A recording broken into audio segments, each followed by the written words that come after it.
குஜராத் பாஜகவை சீர்திருத்த வேண்டும் என்றால், சரியாக கொண்டு வர வேண்டும் என்றால், பிடியில் கொண்டு வர வேண்டும் என்றால், 8வது முறையாக ஆட்சியை கொண்டு வர வேண்டும் என்றால் ஒன்னு நரேந்திர மோடியால் முடியும், இல்லைன்னா அமித்ஷாவால் தான் முடியும்.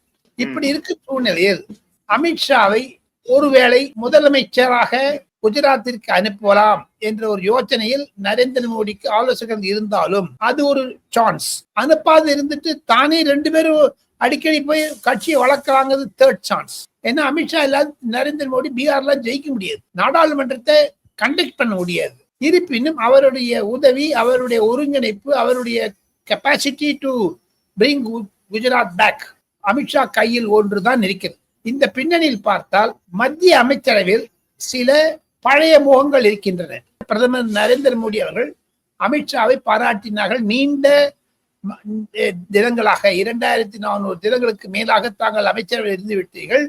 எல்கே அத்வானி, சர்தார் வல்லபாய் பட்டேல், கோவிந்த் வல்லப் பந்த் அவர்களுடைய நீண்ட நாள சர்வீஸ் கூட நீங்க எக்ஸ்டியூட் ஆயிட்டீங்க. எப்படி நரேந்திர மோடி அவர்கள் பிரதமர் இந்திரா காந்தியினுடைய தொடர் எண்ணில் பார்த்தால் இந்திரா காந்தியோட எக்ஸீட் பண்ணிட்டார் நரேந்திர மோடி. அதே மாதிரி ராஜ்நாத் சிங், அதே மாதிரி நிர்மலா சீதாராமன், இந்த மாதிரி நிறைய மந்திரி இருக்காங்க. சில மந்திரிகள் நன்னா பண்ணியிருக்காங்க. ஹர்தீப் சிங் புரி, அவர் IFS ஆபீசர், 72 வயசாகிவிட்டது.